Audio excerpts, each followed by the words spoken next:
antes de entrar a la palabra, yo quería hacer una introducción de Jesús cuando tuvo un diálogo con Nicodemo en el Evangelio de Juan. Dice que Nicodemo era un maestro de la ley que sabía de la palabra de Dios, era un estudioso, con muchos que hoy tienen esta convicción de la palabra. Pero sin embargo, Jesús le dice una alegoría o mejor dicho, una ilustración que lo desarma, ¿no? Porque Nicodemo quería una explicación teológica y él le dice: mira, Nicodemo, si no naces de nuevo, no podés ver el reino de los cielos, ¿no? Y Jesús le dice, Nicodemo se queda sorprendido con esa respuesta y le dice: pero yo soy viejo, ¿cómo puedo volver al vientre de mi madre? No era una filosofía karmática como se predica a los orientales, donde uno muere y reencarna en otra persona, sino que estaba diciendo Jesús, no estoy hablando de un nacimiento físico, sino un nacimiento espiritual. Por eso decía una vez Luis Palau que hay dos fechas de cumpleaños: el día que uno nació y el día que uno nació de nuevo con Jesús. Algunos se lo recuerdan. Yo me acuerdo que fue en el año 75, en noviembre más o menos, por esa fecha, donde tuve un encuentro con Jesús, y de ahí empecé a caminar con él y me enamoré de su prédica, de la enseñanza y de su persona sobre todo. Y Jesús le dice a Nicodemo, como un valor agregado: el viento, vos no sabés de dónde viene y dónde va, sopla, pero uno no lo puede ver. Ve los efectos del viento. Si hay viento fuerte, ve cómo los árboles se mueven, ¿no? Cómo se nos paran los pelos, un poco que tenemos cuando hay mucho viento. Pero no vemos al viento, no lo podemos agarrar, no lo podemos palpar. Yo le siento la brisa de este ventilador y me gustaría dibujarla. A veces los chicos dibujan, otra vez vi un dibujo de un ventilador que salían como flecos, y para el chico esos flecos eran el viento, ¿no? Como rayos que salían. Pero no se puede dibujar algo que no existe visualmente, pero que se puede palpar, ¿no? No es lindo los que son así del interior, por ejemplo, los que han ido a otros lugares, o en Paraguay, que es 40 grados de temperatura, y de pronto en ese calor envolvente una brisa suave te golpea la cara y dices: ¡ay, qué rico, qué refrescante! O un árbol. Yo cuando fui a Paraguay me acuerdo que buscaba árboles, menos mal que hay muchos, porque sin árbol parecía un chicharrón como me secaba. Encima veía a la gente, a paraguayos trabajando a las 3 de la tarde poniendo tejas en el techo. Digo, son suicidas. Yo ni siquiera me banco el calor en la sombra, y esta gente, bueno, están curtidos, están trabajando, están como entrenados para eso, ¿no? Pero, así que agarraste vos cuando te volvés. Porque mi sensación cuando bajé de la aduana, que bajé de un micro con un aire acondicionado de una temperatura de 24 grados, fresquito, yo estaba encima en bermuda, cuando bajé a la aduana sentí como que abría la puerta del horno de mi casa y entraba todo el calor de golpe. Digo, ay, mamita mía, ¿dónde vine?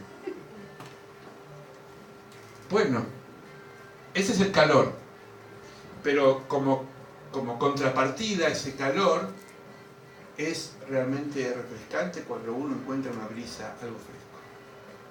Bueno, vamos a la palabra. Hay dos pasajes que quería leer, uno del Salmo 32:8 y otro está en Hebreos 11:27.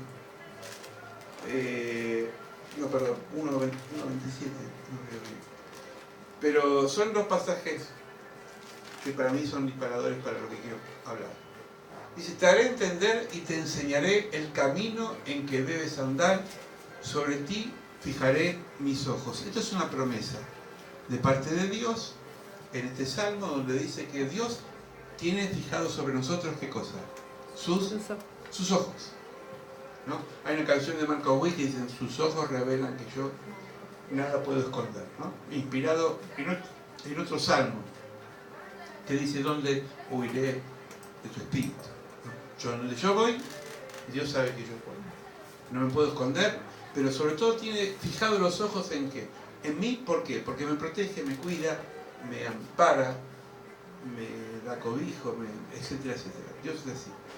Y la otra parte dice, porque sostuvo como viendo el invisible. Este extracto de la palabra habla de Moisés cuando en la carta de los Hebreos, capítulo 11, que habla de la fe, dice que Moisés, viendo lo invisible, caminó. Pero no Moisés solamente, sino que Abraham, Isaac, Jacob y todos los patriarcas y también los profetas caminaron viendo al invisible. Ahora después el autor de los Hebreos dice, pero nosotros tenemos el privilegio de haber visto a Él, a Jesucristo, lo vimos, lo palpamos, lo tocamos. No nosotros, pues no fuimos testigos oculares, sino los que estuvieron con Jesús.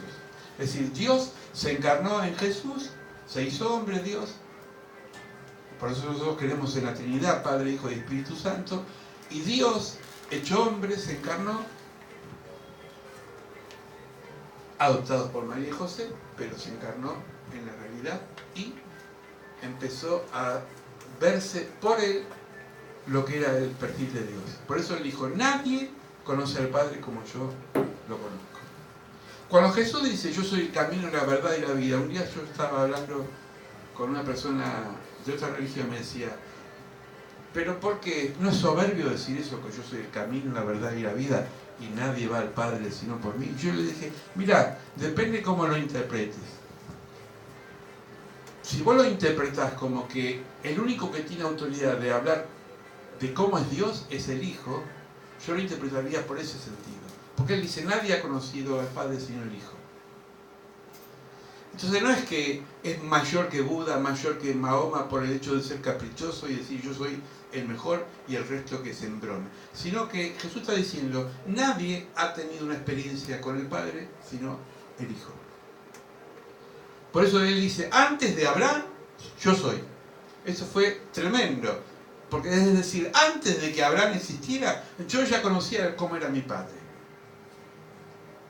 Y entonces se derrumba toda la visión de ese Dios que hoy, decía la pastora bien, no es un Dios de guerra como antes lo interpretaba Josué, que fue para una época importante porque era una época de conquista, sino un Dios de amor, de misericordia, donde ama a la humanidad de tal forma que envía a su Hijo unigénito para que se salve. Es maravilloso esto, porque Dios se hace hombre y dice, así soy yo. Y entonces Jesús habla un montón de parábolas diciendo que el Padre, no voy a ser muy reiterativo porque lo he dicho muchas veces, pero está en la Biblia, el Padre es como un papá que tiene dos hijos, uno se va, gasta todos los bienes, y cuando vuelve hace una fiesta cuando ese hijo vuelve. Si no es un padre que castiga, si no es un padre que sufre, tiene los brazos abiertos. Pero vamos a la palabra. Voy a usar una película como alegoría, que a mí me gustó. La vimos hace poco con mi esposa, está en Netflix. Se llama Ciegas.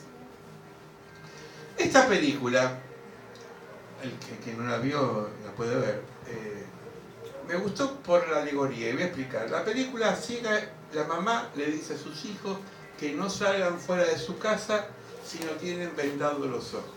Medio raro, ¿no? Pero es una película de fantasía, pero yo quisiera tomarla como una parábola. Y voy a explicar por qué. En esta película fantasiosa, pero con mucha imaginación, el mundo es poseído por unos espíritus que a la gente, cuando tienen los ojos abiertos, empiezan a ver cosas locas y terminan muchos suicidándose, quitándose la vida o haciendo locuras. Entonces, los sobrevivientes, entre ellos esta mamá y sus dos hijos, una niña y un nene, empiezan a entender que si salen de su casa tienen que caminar por la calle vendados. Y entonces la mamá le enseña a esos chicos de chiquitos a desarrollar los sentidos y caminar con una venda en medio de la vida. Dice, ¿cómo uno puede hacer? Bueno, los ciegos lo hacen, ¿saben que los ciegos lo hacen? Los ciegos perciben cuando va a pasar alguien porque tienen desarrollados los oídos, los sentidos.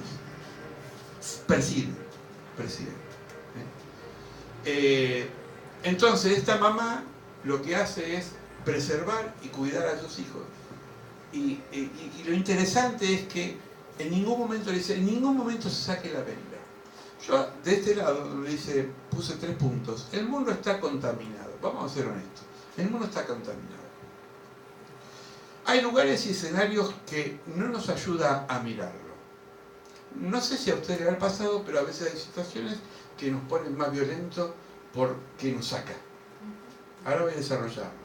La vista es uno de los sentidos más directos de activar otro sentido. Vamos a verlo ahora bíblicamente. La vista, los ojos, los que tenemos la gracia de ver, aunque sea con anteojos, pero vemos cosas que alteran nuestro estado nervioso.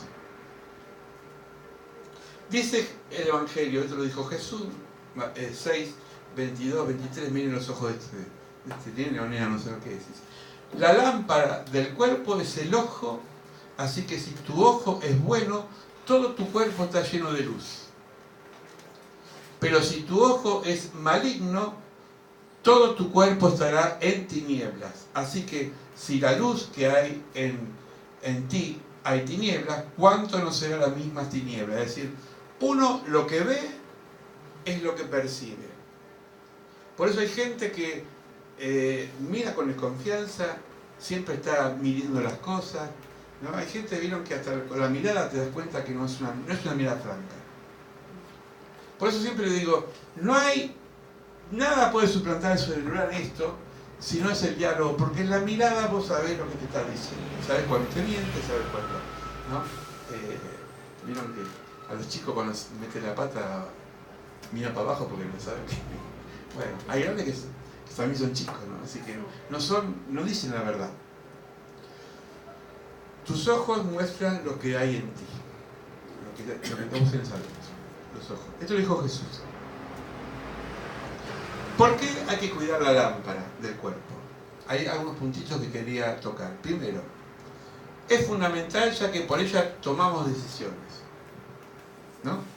Por ejemplo, voy a poner un ejemplo tonto. Vos vas en un coche o en una moto o caminando y ves 2 caminos y elegís por dónde tenés que ir, ¿no? Bueno, esto es la vida. Uno elige por lo que ve. Ve una carrera, quiere seguir esa carrera.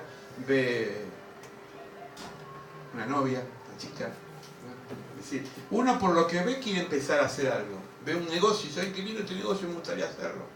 Es decir, la vista empieza a generar en nosotros la atracción de empezar a ¿qué? A desarrollar nuestros proyectos. Segundo, Eva desobedeció a Dios porque lo que vio él era bueno para sus ojos. Es decir, el diablo le dice, mira, está bueno que comas el fruto. Dios le dijo, ¿se acuerdan? Es lo que pasó, ¿no? Dios le dijo, no pruebes de este fruto. Come de todo, pero de este fruto no comas. Pero Eva vio que era bueno, Eva y Adán, porque no es un tema de la mujer, es un tema de la pareja, ¿no? Vieron que era bueno y dicen, ¿por qué tiene de malo comer una frutita? Entonces empezaron a engañarse a sí mismos y a veces tiene que ver con que cosas que vemos, que pensamos que son buenas, pero terminan siendo malas. Me está costando horrores no comer pan. Quiero bajar de peso. Lo digo públicamente, lo declaro. Y estoy suplantando eso con otras cosas que tienen más proteínas, pero que no me llenan como el pan. Y hoy veía esos pancitos que después les voy a convidar, que son tipo factura. Digo, uno me como medio, sale. Y uno se engaña, ¿no? Y pasaba por la alacena, y ahí hizo Rey Luciano, me veía los huevitos pajos, digo, un pedacito de chocolate que no. Y sé que tengo que decir no por mi salud. Pero hay cosas mucho más profundas que comer. A veces vemos algo y enseguida lo queremos, ¿no? Por eso esto se vende mucho, porque la publicidad lo que hace es poner obsoleto lo anterior para decir, esto ya es viejo, cambiarlo. Lo malo es que cuando pasa eso por ejemplo, con las amistades, ya es vieja esta amistad, cambiarlo. Ya es vieja esta mujer, cambiarla por otra, ¿no? Es decir, todo descartable. Y te muestran lo otro. ¿Vieron cómo? ¿Saben lo que es un demo? Los músicos deben saber, ¿no? ¿Viste? Un demo es lo mejor de algo, un tráiler de una película, es lo mejor condensado en 1 o 2 minutos para que te muestre cómo va a ser toda la película. Pero por ahí la película es aburrida, pero fue tanto el tráiler que te enganchó y después cuando vas al cine pagaste entrar y decir, para esto vine. Bueno, la vida, el diablo es experto en vender demos. Te dice que es lo mejor, pero después te encontrás que la vida es un infierno. Porque es rápido, es atractivo, es lo mejor. Dígame, si nosotros no amaríamos a Dios, estar acá sería aburrido si lo vemos por la mente humana.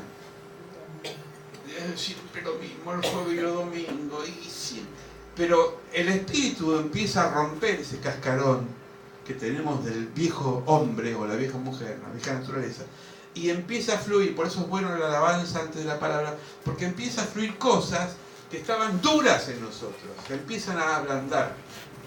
Y entonces empezamos a ver lo invisible que es Dios actuando en medio de la alabanza, en medio de la oración, en medio del testimonio, en medio de la palabra. Y después salimos diferentes, pero no porque la predicación estuvo linda y el que habló, sino es que el Espíritu de Dios empieza a moverse de una forma que lo hace a través de la congregación. Eso es invisible. Por eso decía el Principito. ¿Quién leyó el Principito? Ya no. Decía, el Principito le decía, lo esencial es invisible a los ojos. Es una frase que parece bíblica. Lo esencial, lo importante es invisible a los ojos. Quiere decir que lo más profundo no pasa por lo que veo.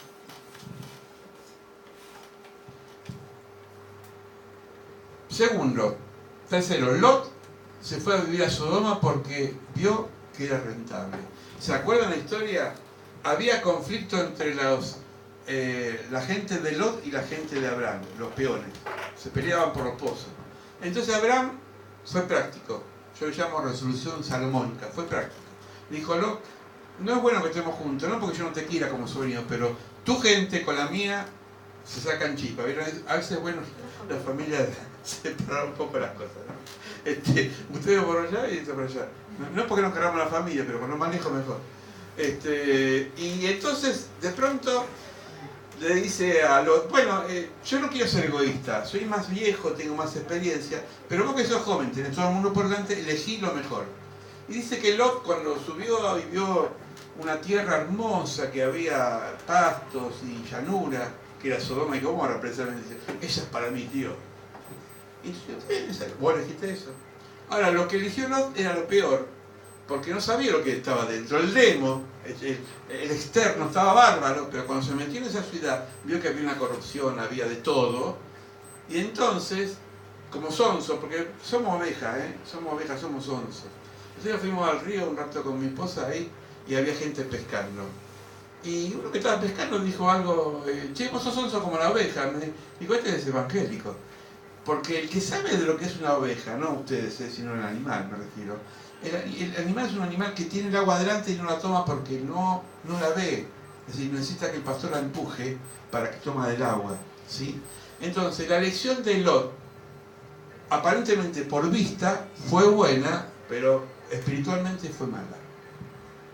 Pero como Dios siempre se acuerda de sus hijos, y la intercesión, y por eso es importante orar, hermanos, intercedió Abraham. Yo diría que negoció, como un monje, buen judío, negoció con Dios. Le dijo, bueno, Señor, si hay 10 justos, empezó ahí a regatear, ¿no? Vas a hacer algo en ese lugar. Y Dios le dice, si hay 10 justos, yo voy a hacer algo. Bueno, no hay 10 justos, hay menos. ¿5? Buen comerciante. 4. Dice, bueno, está mi sobrino y la familia. ¿Te basta esto? Y Dios dijo, sí, Abraham, con uno solo algo voy a hacer para que en esa ciudad se salve una persona. Entonces, Dios, que es tan grande y tan bueno como invisible, mandó visible y tangible a 2 personas que eran ángeles. ¿A qué? A sacar a Lot de ese lugar. Hasta ahí todo bien. Había metido la pata, eligió mal porque se guió por vista y no por fe.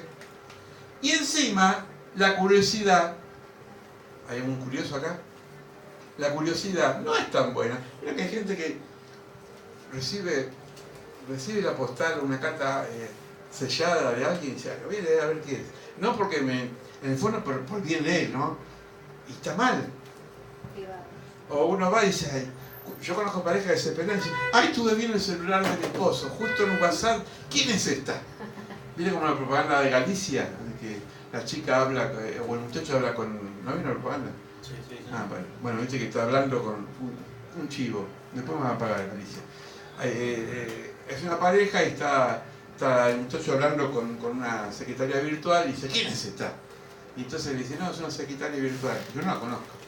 Y bueno, hay gente que está experimentando el celular del otro a ver qué recibió. O el Facebook. No hay por qué ocultar. No hay por qué ocultar. Pero digo, la curiosidad a veces es peligrosa. La mujer de Lot era curiosa.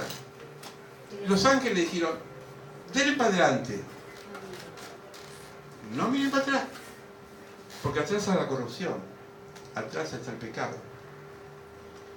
Y entonces dijo, a ver cómo será. Vamos a ver. Hay gente que quiere saber. Y se dio vuelta y quedó petrificada como una estatua de sal. Entonces, cuidado con a veces mirar el pasado. Hay gente que te ha dicho, encara el pasado. Vos, me acuerdo que hace 5 años que hiciste esto. Y uno quizás se olvidó el otro, pero te lo refresca, ¿no? Me acuerdo hace 25 años, cuando vos eras chiquito, yo tenía un vecino así, que una vez volvía chingolo de grande y me dijo, oh, José Luis, cuando era chiquito me rompiste una silla. Yo me había olvidado que le rompí una silla. Sí, le rompí una silla. Es más, era agujería, agarré un taladro y se la agujería, era 10. Pero, y la tenía presente, y estuvo esperando más de 30 años para encontrarme y decir, ¿cuándo la silla que me rompiste? Cuarto, los 10 espías no ingresaron a Canaán porque vieron aquella ciudad y se aterrorizaron. Solamente 2 fueron valientes. Vieron gigantes y tuvieron miedo. O sea, a veces la adversidad nos supera y entonces decimos, ese Goliat es muy grande para mí. No puedo encarar eso para mí. Porque estás mirándote por vista. Claro que el problema te va a superar si lo analizas racionalmente. Pero por fe, vos tenés que decir, en el nombre del Señor, yo lo voy a superar. Y tengo que declararlo con fe. En el nombre del Señor, yo voy a salir victorioso. Amén. Lograr el objetivo. Después, dice un autor, la anteúltima frase, dice, la avenida principal de la tentación es la vista.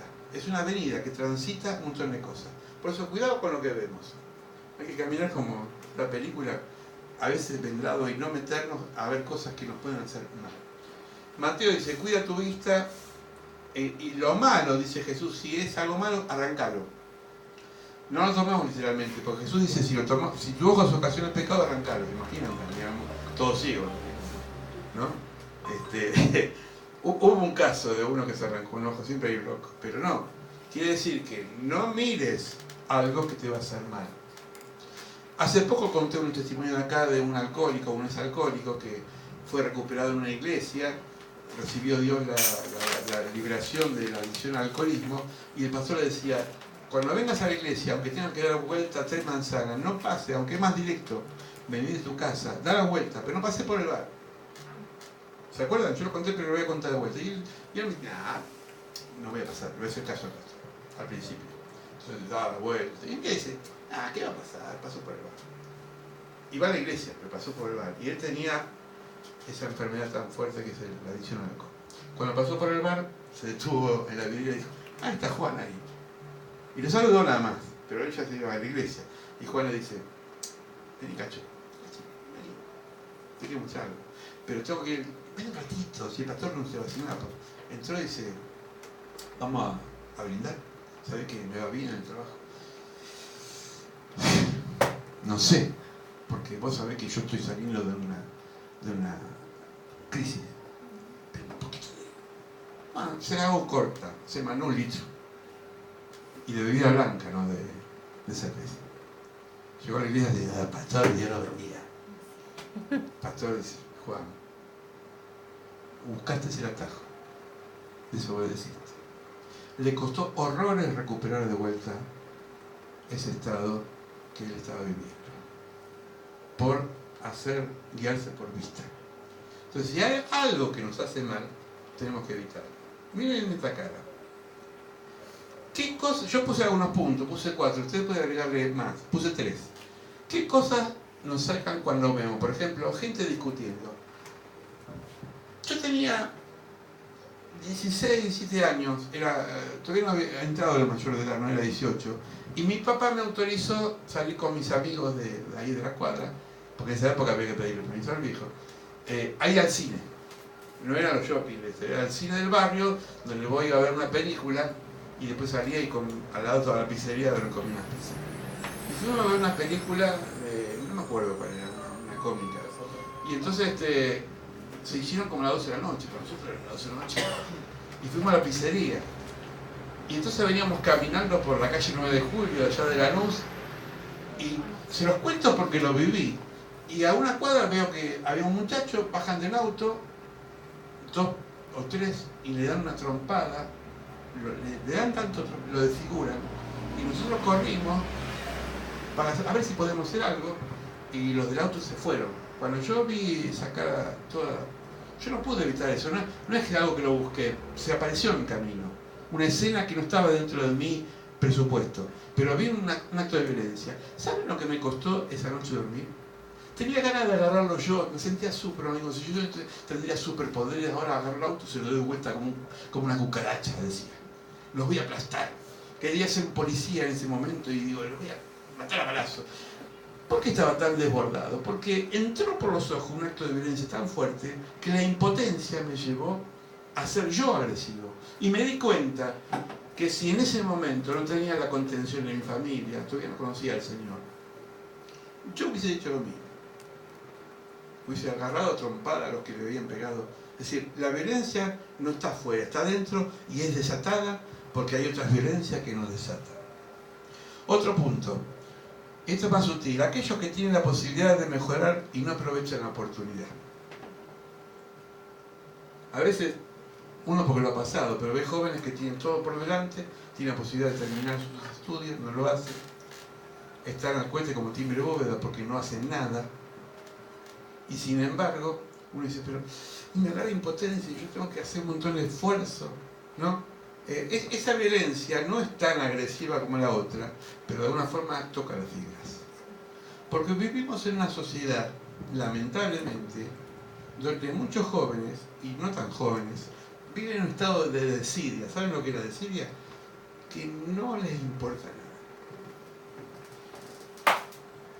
Uno dice, no quiere que uno sufra, pero son jóvenes. Y los actos de injusticia. Cuando veo yo al menos cuando veo un acto de injusticia, sea lo que fuera, me revuelve el estómago. Entonces, yo digo, tenemos que andar como esta película, vendado de todas las cosas.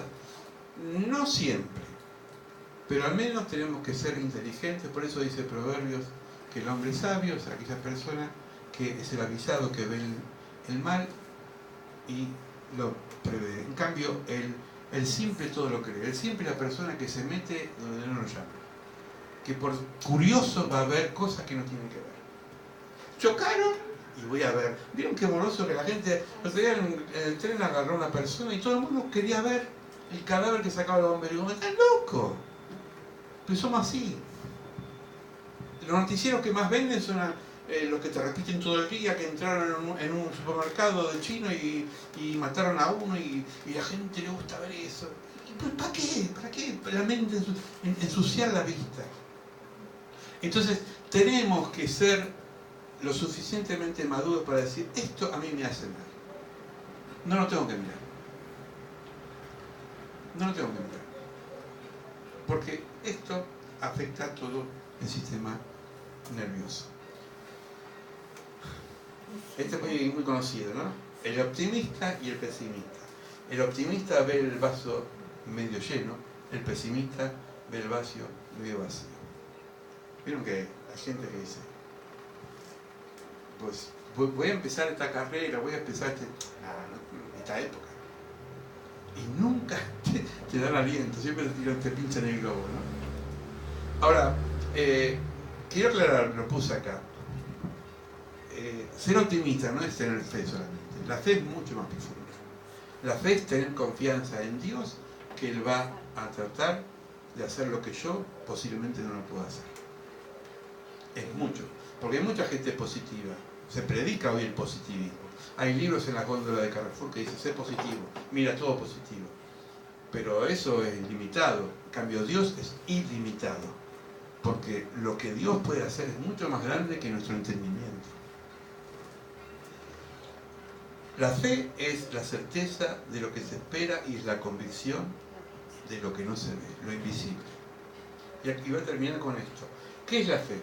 Aferrarse a Dios. Aferrarse a Dios. Obedecerlo inmediatamente. Confiar sin preguntar. Si yo digo, Señor, vas a hacer esto, pero ¿será así? Ya estoy cuestionando el dador de vida. ¿Será así? Avanzar sin ver, es mandarse, ser osado. Hay que ser osado en la vida, en las cosas de Dios, ¿no?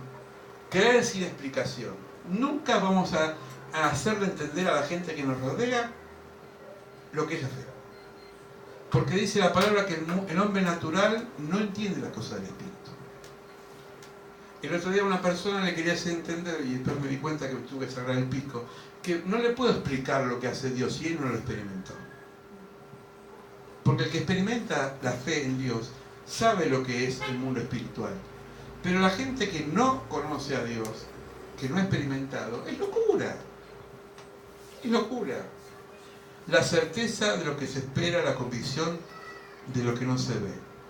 Dice, por la fe entendemos haber sido constituidos del universo por la palabra de Dios, de modo que lo que no se ve fue hecho por lo que no se veía. Es decir, Dios sopló y creó. Lea el libro de Génesis, capítulo 1, como Dios es el diseño, hace el diseño de todas las cosas. Empieza a crear del caos, de la nada, empieza a formar, primero que el universo. Había oscuridad, puso luces. Había sequedad, puso aguas. Había escasez de vegetal, puso plantas, puso animales. Y después, como broche de oro, el hombre y la mujer. Es perfecto Dios. El invisible hace todo lo que está acá. La gente dice, pero este mundo está... El invisible está detrás de este mundo que vos no ves. El invisible está detrás de esa prueba que estás pasando. El invisible está detrás de esa situación que vos decís, no puedo solucionarla, pero el invisible lo va a hacer. Porque Él está con nosotros. Como contuvo con Lot y lo sacó de esa tierra maldita donde lo llevaba a la corrupción. Dios te va a preservar. Dios nos va a cuidar. Es la sombra del Altísimo. Es aquel que nos da la fortaleza. Amén. Voy a tomar unos testimonios nuestros que nos pasó. La fe en esta casa, lo he escuchado a la pastora muchas veces, pero yo digo, nosotros cuando nos conocimos, que todavía no éramos novios, ¿puedo contarlo? Ni banquito teníamos para sentarnos. Nos encontramos en un lugar, nos sacamos los banquitos. ¿En serio? Allá en Libertador había un banco de plaza, al otro día, ¿a qué hora salí de Digna? Y a tal hora, vamos al banquito de eso. Ya no estaba el banquito, ves acá. Parecía que Dios nos estaba tomando el pelo. Cada lugar de encuentro había un bar que nos encontrábamos para cenar y charlar, al otro día lo habían cerrado. O somos fulmines, o Dios nos está diciendo, hay algo mejor para ustedes. Y después, cuando ya estamos preparando el nidito, y todavía no estaba el nidito, pero en nuestro corazón ya estaba anidado el casarnos, aparece esto de la nada, porque fue de la nada, y Dios lo sabe. Cuando me llama una exalumna, me dice, Martillera Pulca, me dice, profe, le vengo de la casa de Bolón. Y yo le dije, ¿cuánto? 27.000, ¿no? 27.000 dólares, le dije, no, pesos. 2005, 27.000 pesos. 27.000 pesos. En ese mismo momento la casa esa, no sé, 84.000 dólares. 65.000. Dios hace cosas locas. Pero no porque seamos buenos nosotros, no nos tome como ejemplo. Pero sí le creímos a Dios. Porque el día que empezamos a conocernos, yo sentía que, y se lo dije a Digna, a la pastora, Dios nos da una tierra que fluye leche y miel. Por eso a este lugar le pusimos Canaán de entrada. Amén. Y saben que Canaán era una tierra que estaba contaminada. Esta casa anteriormente fue rematada y no estaba bien la persona que... Entonces nos dieron libre de deuda y se pudo adquirir un precio irrisorio. Amén. La obra de teatro, los que han participado de la obra de teatro, nosotros no somos profesionales, no tenemos recursos, pero Dios aparejó vestuario, aparejó todo. Porque Dios es un Dios que se compromete cuando uno ve que no se compromete. Por eso el esfuerzo que usted hace, venir a la iglesia con cansancio, Dios lo compensa, siempre lo compensa. Amén. Nos dio un templo un año en Suárez, un templo que era un salón gigante de cuadra a cuadra, una capacidad para 200 personas, 300. Tuvimos que entregarlo porque el alquiler se fue muy alto, pero de la nada apareció ese lugar. Gracias a unos pastores que un día estábamos nosotros repartiendo una revista de la Gaceta Cristiana y entonces me dice el pastor Formaro, con esa mujer que tiene José Luis, dice, esa iglesia es para ustedes, vengan a verla. Lo quiero mucho, realmente no nos vemos hace mucho, pero es para ustedes. Y fue así, ¿vale? Sí. Dios hace esas cosas. Cuando mi gente, mi familia, un día hicimos un recital, hacíamos café concert, venían gente conocida a cantar ahí, aparte de iglesia.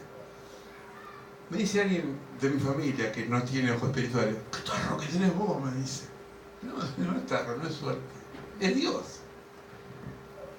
Y por último la cooperativa, que es la estamos en formación. Yo hace años que puse en Facebook una página que se llama Cooperativa Mida. Todos se ríen, ¿qué es una cooperativa? Una cooperativa nomás. Y ¿saben por qué? Porque entendí esto, que primero la fe se gesta como un embarazo y después se construye. Pero se empieza a gestar. Y la gestación no es como un embarazo, no tiene a veces 9 meses, a veces lleva años. Por eso no tenemos que desfallecer cuando tenemos un proyecto. Peleemos por ese proyecto. Llevémonos acá y Dios lo va a dar. Dios lo va a dar. Pero Dios deja de darlo cuando nosotros dejamos de pensar en Él. Porque es nuestro hijo, es nuestro proyecto. Es nuestra... Y no hay edad, ¿eh? Podemos tener 90 años, dice que tenía 80 años... ¿Cómo se llamaba? Josué en el otro. ¿Eh? No. Abraham. Bueno, no importa. Les digo, los dos espías. Uno era Josué y el otro era Caleb. Caleb tenía 80 años y le dice a Moisés, acordate cuando yo era joven, tenía un pedazo de tierra para mí. No se olvidó, pasaron años de su vida y a los 80 años Dios le dio esos montes que eran para ellos. Entonces no hay límites. Dios no trabaja con gente inconstante. Dios no trabaja con gente que hoy te dice una cosa, mañana te dice otra, cambia y cambia como cambia la ropa interior. Dios es fiel con el que es fiel. No estoy hablando de santidad, ¿no? Es otro tema. La santidad es importante, pero es otro tema. Es un tema de perseverancia. En el año 2004, 2005, ya tengo 2005 esa casa. Que ya las redes sociales tenían, digo, quiero hacer una cooperativa. Estamos en el 2018. Pasaron años. 19 estamos. 19. Pasaron años. Y Dios nos dio una cooperativa. Loco. Yo hasta me había olvidado. Digo, es cierto. Porque uno es así a veces. Pero como Dios, por eso, seamos perseverantes. Veamos lo invisible de lo visible que Él hace posible en nuestros sueños. En nuestros sueños. Vamos a orar. No lo vamos a cantar porque no la sé bien, pero hay una canción que me gusta mucho que dice, quiero entregarte mis sueños. ¿No? Creo que es de Alvarado, no sé de quién, pero enamórame. ¿No? Quiero entregarte. Y tenemos que entregar nuestros sueños. a Dios, para que el invisible lo haga posible, para que el invisible lo concrete, para que el Señor nos ayude a andar en este desierto que es la vida, viendo lo que no vemos, pero sabiendo que lo tenemos. Amén. Vamos a inclinen sus ojos. Padre, muchas veces el peor enemigo es nuestra propia mente racional, nuestra visión limitada, que calculamos todo, que estamos siempre midiendo como un centímetro las cosas que nos pasan. Muchas veces, Señor, pensamos que lo que vemos es lo que vale. Cuando tenemos un dinero en el bolsillo, cuando tenemos cosas palpables y son sustancias que las tocamos. Pero cuántas veces, Señor, nos escasean muchas cosas, trabajo, dinero, hasta aún salud, y sin embargo, en ese momento es cuando declaramos y decimos, Señor, aunque estemos así, aunque nuestra fe esté mal, aunque estoy viviendo un momento de crisis, creo, Señor, creo que va a salir el sol para mi vida. La esperanza va a retomar. Por eso, Señor, ayúdanos a movernos por fe, a poder decir que la vida no me motiva a mí por lo que puedo palpar y puedo tocar solamente. El mundo está engañado por eso, lo que puede comprar con el dinero, lo que puede hacer con una tarjeta de crédito. Nosotros lo hacemos por fe. Nosotros declaramos que nuestra vida se mueve por fe. Nuestro vivir en la vida es por fe, y por fe seguimos en este mundo hasta que tú nos llames a tu presencia. Por eso, Señor, te damos gracias. Te damos gracias por esta palabra, por estos hombres y mujeres que salieron de una tierra por fe y que fueron guiados por fe en una nube de día y en un fuego de noche. Por fe, Señor, por fe a una tierra que algunos no llegaron como Moisés, pero sin embargo no dejaron de avanzar. Señor, nosotros somos hijos tuyos, coherederos con Cristo. Por eso en este momento, en el nombre de Jesús, creemos que las promesas que tienes para nuestras vidas son reales y palpables. Y confiamos en ellas por siempre, jamás. Amén. Den un aplauso al Señor. Amén. Bendecimos al